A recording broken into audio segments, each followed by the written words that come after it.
खबर लखनऊ से है, जहां पर बक्सी तालाब में स्वर्ण समाज के नेतृत्व में बीगेटी मां चंद्रिका देवी सीतापुर रोड के मुख्य गेट पर काला कानून के विरोध में धरना प्रदर्शन किया गया। धरना प्रदर्शन में अखंड प्रताप सिंह, राम सिंह, विनय प्रताप सिंह और विकास सिंह के साथ बड़ी संख्या में लोग शामिल हुए। सभी ने काला कानून के विरोध में नारेबाजी की और अपना विरोध जताया। आपको पता है कि ये यूसीजी का कानून लागू किया जा रहा है। जब हम क्लास में बैठते हैं तो हम किसी की जात पूछ के उसके साथ नहीं बैठते हैं। अभी हमारा एक मित्र ओबीसी समाज का था, हमसे बोल रहा था चलो रूम पे आओ, बैठ के दोनों लोग खाना बना के खाते हैं। तब उसने ना मेरी जात पूछी ना मैंने उसके साथ पूछी उसकी जात।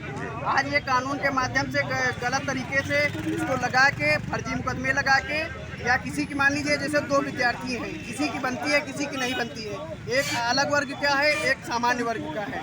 अगर इन दोनों की नहीं बन रही है तो वो एक दूसरे पे गलत आरोप लगा के उसको फंसा सकते हैं। ऐसे में एक स्टूडेंट का भविष्य भी बर्बाद होगा और वो ये मान के चलिए वो आत्महत्या भी कर सकता है, कुछ भी कर सकता है, क्योंकि उसका भी मानसिक संतुलन बिगड़ सकता है। इसमें सबसे बड़ी बात ये है सवर्ण बहन बेटियों को कोई मान लीजिए लव प्रपोजल दे रहा है, वो मना कर देती, रिजेक्ट कर देती है, तो इसके बाद वो जाके उस पर फर्जी मुकदमे लगा देगा, उसका कौन जिम्मेदार होगा। इसीलिए मैं कहूँगा अगर इस तरह का कानून पास हुआ तो हम अपनी बहन बेटियों से कहना चाहते हैं कि आप इस एक्ट में ना पड़े बल्कि 302 लगवाएं। और हमारे यहाँ न कारतूस की कमी है न कट्टे की कमी है, जो होगा समाज मिलकर उसका निर्णय कर लेगा और मौका पड़ेगा तो कोर्ट तक भी जाएंगे, मौका पड़ेगा सुप्रीम कोर्ट तक जाएंगे, संसद का भी घेराव करेंगे। धन्यवाद। एक जो केंद्र में बैठे एक मंत्री हैं जी, केंद्रीय होम मिनिस्टर, जो ये नाम देकर कह रहे हैं ऑन कैमरा, अमित शाह, जो ये अपनी बुद्धि लगा रहे हैं ना, इनको बताना चाहता हूँ कि योगी जी को ना कोई हटाने वाला है ना हटा पाएंगे, क्योंकि योगी जी की बदौलत ही 2024 का चुनाव जीते हैं। नहीं तो इनकी सत्ता 240 पे सिमट गए थे, 400 का नारा दिए थे और 240-150 पे सिमट गए थे।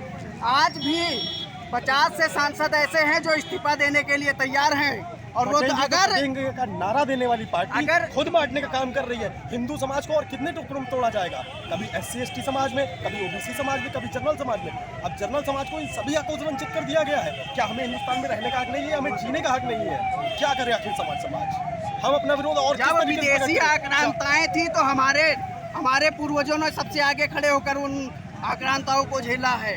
नहीं तो आज से पहले इतनी विदेशी आक्रांताएं हैं, धर्म परिवर्तन हुए, उसके लिए हमारे पूर्वजों ने बहुत बड़ा बलिदान दिया है और ये इतिहास गवाह है।